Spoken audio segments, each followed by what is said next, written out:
안녕하세요. 오늘도 사연살롱을 찾아주셔서 감사합니다. 저는 40대 중반의 여성이에요. 몇 년 전에 두 번째 결혼을 했답니다. 사연을 듣다 보니 예전 일이 떠올라서 이렇게 제 얘기를 보내게 됐어요.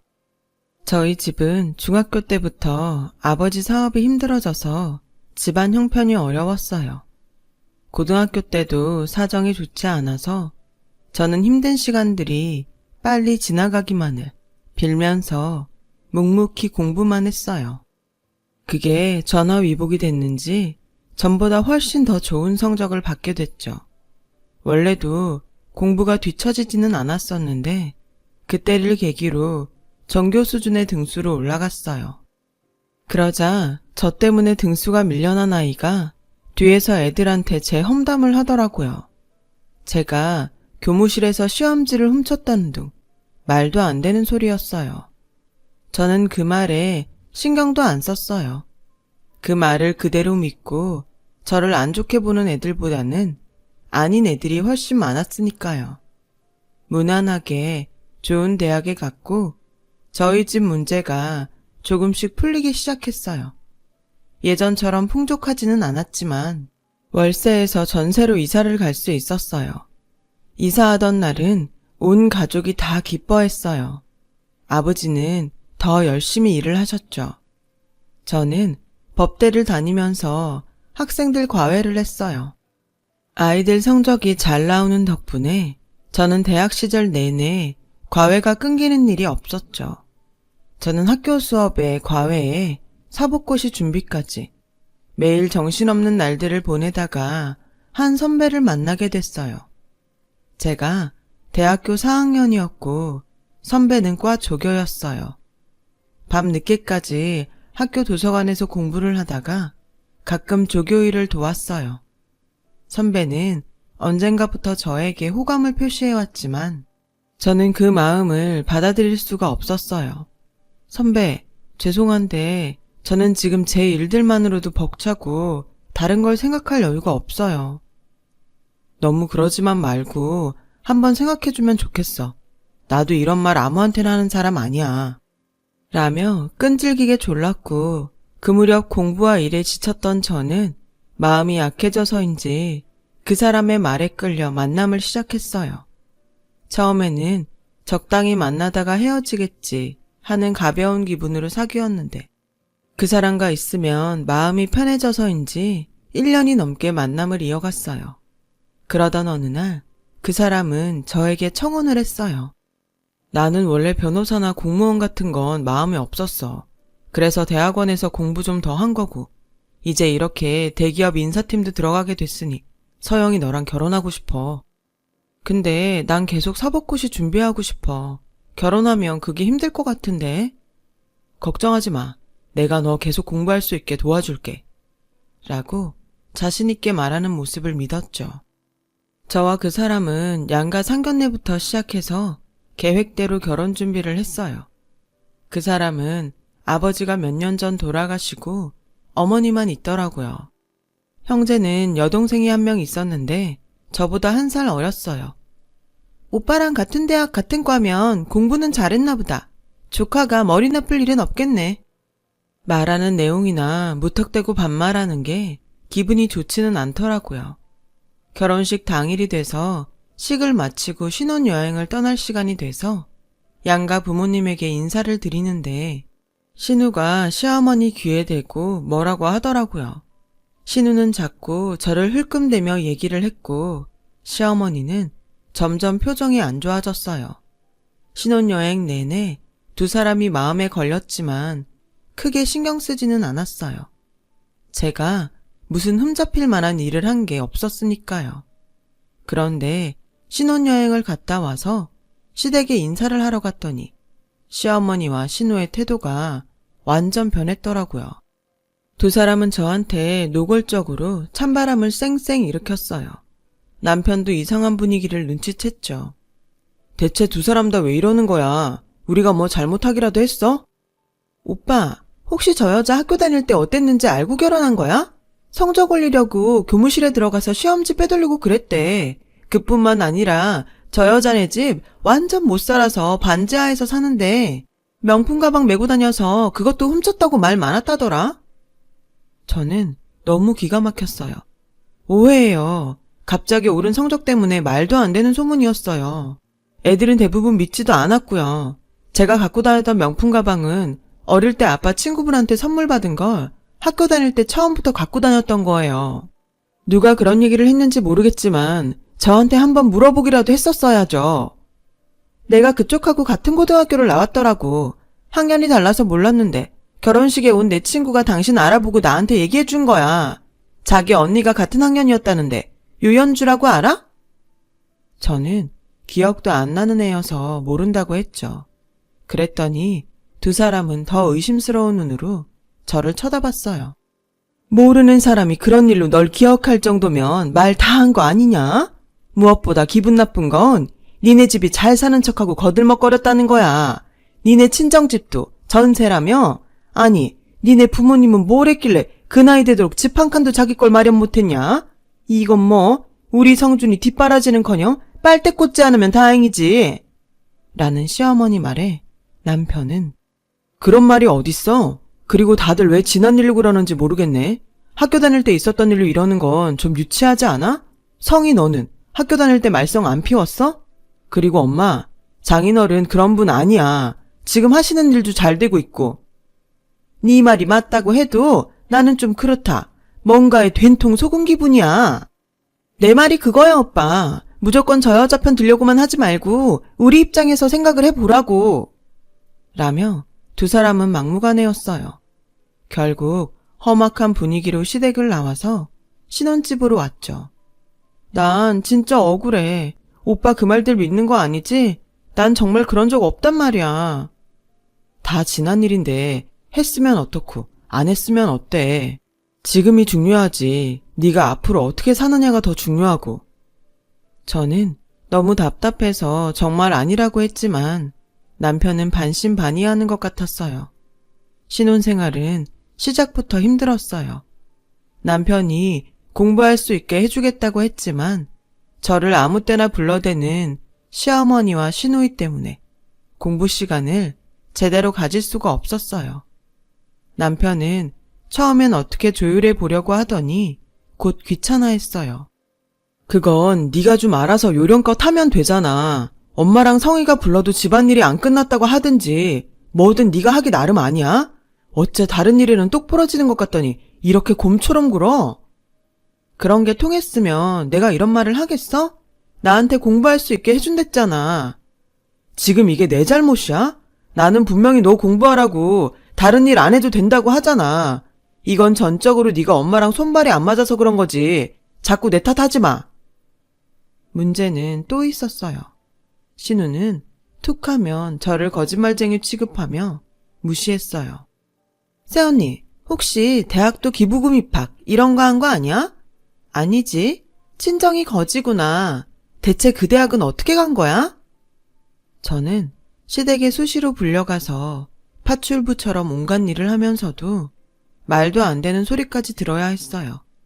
시어머니는 걸핏하면 친정을 얕보는 말을 했고 저는 스트레스가 있는 대로 쌓였어요. 당연히 공부는 머리에 들어오지 않았죠.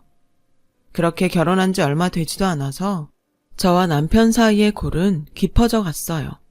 남편은 대놓고 제게 짜증을 내기 시작하는 거예요.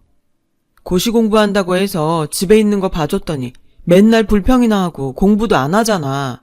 이럴 거면 취직을 해. 요즘 너같이 집에서 노는 사람이 어딨어? 다 맞벌이 하는 시대에 나만 뼈 빠지게 벌어서 너 먹여 살리는 건 아니잖아. 나한테 고시 공부 시켜주겠다고 약속한 건 오빠야. 그걸 어머니랑 동생 핑계대고 네가 알아서 하라는 식인 거잖아. 여태까지 내가 공부할 수 있게 오빠가 해준 게 뭔데? 뭐? 일? 그래, 나도 일하고 싶어. 근데 내 일은 고시에 합격해야 할 수 있는 일이잖아. 내가 진짜 너한테 말 안 하려고 했는데 고시에 아무나 붙는 줄 알아? 너는 어떻게 네가 고시에 합격할 거라고 생각하는 거야? 넌 가만 보면 너 스스로를 너무 대단하게 생각하는 것 같더라. 나도 포기한 걸 너는 무슨 자신감으로 될 거라는 거야? 저는 뼛속까지 저를 무시하는 남편의 태도에 너무 화가 나고 억울했어요. 왜? 열심히 하면 되는 거지. 해보지도 않았는데 어떻게 그런 말을 해? 그러다가 그 사람의 속내를 알게 되는 일이 있었어요. 제가 친정에 가서 하룻밤 자고 온다고 했다가 밤 늦게 돌아온 적이 있었어요. 현관문을 여는데 거실 불이 환하게 켜져 있고 시끌벅적하더라고요. 남편과 웬 남자 셋이 제가 온 것도 모를 정도로 시끄럽게 떠들면서 술을 마시고 있었어요. 야, 성준이 너는 여자 집이 사업해서 돈 좀 있겠다. 나는 그런 거 하나도 없는 사람이랑 결혼해서 아주 짜증난다. 나도 짜증나. 걔네가 뭔 사업한다고 하길래 잘해본 건데 예전에 한번 쫄딱 망해서 완전 거지꼴이었다지 뭐야. 이제 겨우 먹고 살만하다고 하는데 이건 뭐 사는 집도 전세라는데 내가 당한 것 같아 아무래도. 이런 얘기 한 번을 안 하니 알 수가 있어야지. 니네 둘은 결혼하기 전에 처가 재정조사 철저히 해라. 밖에서 듣고 있던 저는 억장이 무너졌어요. 저는 너무 창피해서 그날 결국 집에 들어가지 못했어요. 근처 모텔에 들어가서 밤새 잠도 안 자고 펑펑 울기만 했죠. 나중에 들으니 그 남자들은 남편 고등학교 동창들이라고 하더군요. 남편과 동창들은 그렇게 같이 있으니까 무슨 날라리들 같았어요. 저는 남편한테 그날 말한 걸 따졌지만 꿈쩍도 안 하더군요. 오히려 제게 화를 내며 왜 남들이 얘기하는 걸 몰래 엿듣고 그래? 진짜 갈수록 이상한 행동만 하네. 아 진짜 기분 나빠. 앞으로 다신 그런 짓 하지 마. 그땐 가만히 안 있을 거야. 저는 그제야 제가 결혼을 잘못했다고 뼈저리게 후회했어요. 그리고 매일 이혼을 할지 말지 갈등하게 됐죠. 그러다가 신우이의 결혼 상대가 집에 오는 날이 다가왔어요. 원래 더 일찍 할 생각이었는데 저와 남편 결혼 때문에 미뤘다고 하더라고요. 저는 시어머니한테 불려가서 하루 종일 손님 맞을 음식을 준비했어요. 그런데 거실에서 시어머니가 전화통화하는 소리가 들렸어요. 성준이네? 걔를 무슨 소개를 시켜. 음식 다 만들었으면 얼른 지네 집에 보내야지. 어디 볼 데가 있어야 남 앞에 내놓기라도 하는 건데 진짜 집안부터 볼 거 하나도 없어. 성준이는 어쩌다가 저런 애한테 물렸는지 모르겠어. 저는 참지 못하고 거실로 나갔어요. 어머니, 지금 누구랑 통화하시는데 그런 말씀하세요? 볼 데가 없어서 내놓지를 못하다니 제가 무슨 물건인가요? 그리고 물리긴 누가 물려요? 오히려 제가 당했어요, 이 결혼. 라고 하자 시어머니는 저를 향해 핸드폰을 냅다 집어던지며 지금 누구한테 따박따박 말대답하는 거야? 아무리 천박하게 자랐다고 해도 시어머니 앞에서 할 말 안 할 말도 가릴 줄 몰라? 라며 소리를 질렀고 그때 마침 남편이 들어왔어요. 왜 또 소란이야? 서영이 너만 있으면 뭐가 이렇게 시끄러워? 중요한 날까지 이렇게 망치면 어떡해? 저는 더는 그 자리에 있을 수 없어서 앞치마를 벗고 시댁을 나왔어요. 뒤에서는 시어머니와 남편이 저를 비난하는 소리가 들렸지만 그런 말들은 무섭지 않았어요. 그저 한시라도 빨리 그곳을 벗어나고 싶은 마음뿐이었거든요. 집에 돌아와서 일단 짐부터 쌌어요. 저는 남편이 뭐라고 해도 듣지 않고 이혼하자는 말을 할 생각이었죠. 그런데 잠시 후 남편뿐 아니라 신우랑 시어머니까지 우르르 몰려왔더군요. 언니, 내 반지 얼른 내놔. 가져간 거 다 아니까 시침이 뗄 생각하지 마. 반지라니 그게 무슨 소리예요. 난 반지 같은 거 본 적도 없어요. 라고 하자 시어머니가 이거 봐라. 내가 뭐라고 했니? 가정환경 잘 알아보고 결혼하라고 했지?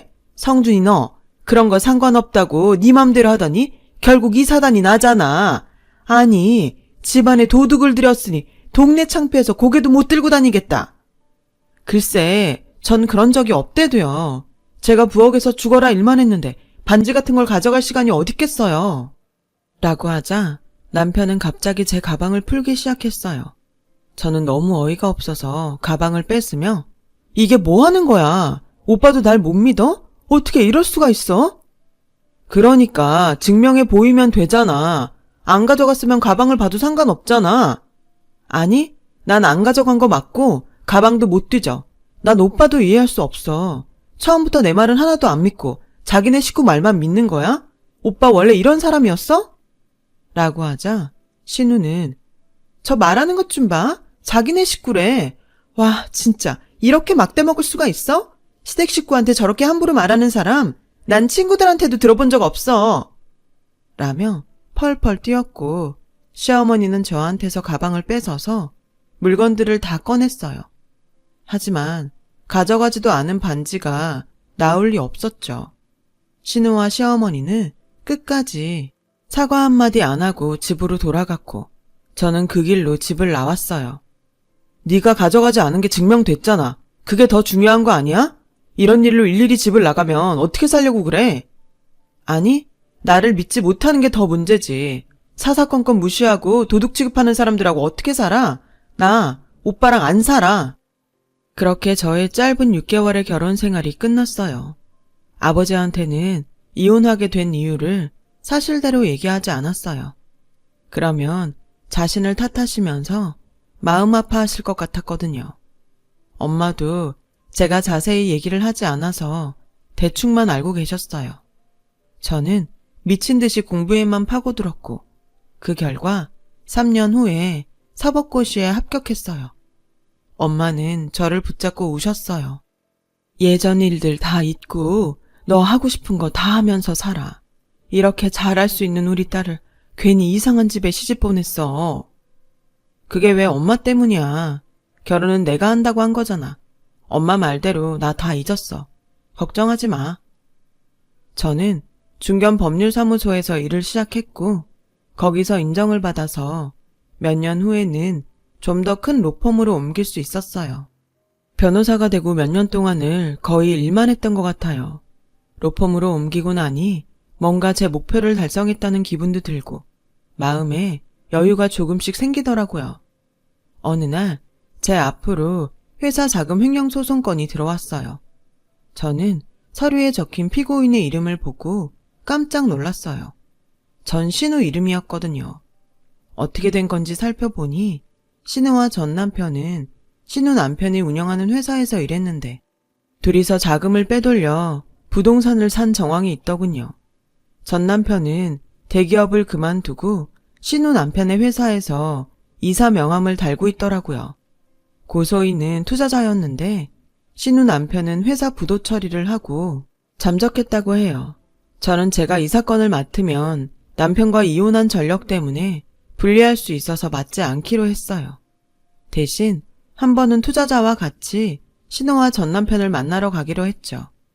저는 투자자에게 제가 그 사람들과 어떤 관계였는지 대충 이야기하고 다른 변호사가 맡도록 해드리겠다고 설명했어요.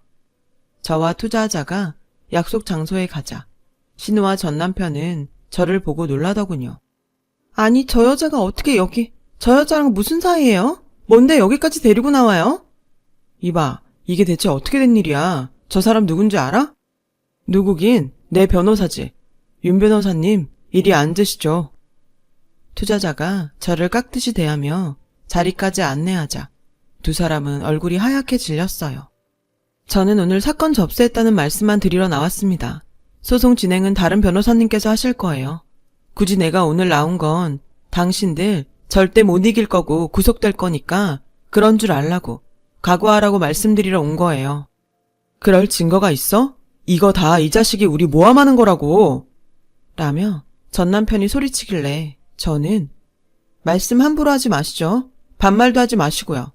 김성준 씨는 자기가 서류를 완벽하게 위조했다고 생각하는 모양인데 변호사나 경찰이 그렇게 호락호락한 줄 알아요? 하긴 사법고시 근처에도 못 가본 사람이 뭘 알겠어요. 앞으로 저희 의뢰인한테 함부로 굴지 마세요. 그렇게 자리를 나왔고 다음날 전 남편은 저를 찾아왔어요. 이건 진짜 다 오해로 생긴 일이야. 걔가 내 친구인데 지금 화가 좀 나서 그래. 이렇게 부탁할게. 학교에서 친구한테 모함당했다는 얘기도 직접 본 게 아니라 못 믿겠다는 분이 이렇게 증거자료들이 나오는데 그런 말을 믿길 바라세요? 옛날 일 가지고 앙심 품고 이러는 거야? 그런 거면 나 진짜 못 참아. 못 참으면 네가 어떻게 할 건데? 네가 뭘 할 수 있다고. 말했다시피 난 그 사건에 관여 안 해. 우리 회사로 들어온 사건이라 잠깐 인사만 한 거라고. 그리고 내가 말했지? 말 함부로 하지 말라고. 내가 아직도 네 후배고 와이프인 것 같아? 넌 범죄자고 나는 변호사야. 라고 하자 그 사람은 그제야 비굴하게 허리를 굽히며 그러지 말고 어떻게 좀 안 될까요? 형사소송이라도 취하할 수 있게 부탁드립니다. 이건 제 사건 아니라고 말했을 텐데 자꾸 왜 이러세요? 그래도 한번 얘기라도 해주실 수 없을까요? 라며 제 책상에 봉투를 내밀길래 지금 저 매수하려는 겁니까? 죄목 추가하고 싶으신 거죠? 그런 거 아니면 이거 갖고 당장 나가세요. 이깟 돈 저는 필요 없으니까요. 라고 소리를 지르자 전 남편은 다른 사람들이 들었을까봐 겁을 먹으며 돈 봉투를 가지고 쏜살같이 내빼더군요. 그러더니 신우는 저한테 전화를 해서 사정했어요. 새언니, 저희 한 번만 도와줘요. 예전 일로 속상한 거 있으면 다 풀어요. 지나간 거잖아요. 저는 하도 말 같지 않아서 전화를 그냥 끊었어요. 그랬더니 퇴근 시간에 회사 앞으로 저를 찾아왔더군요.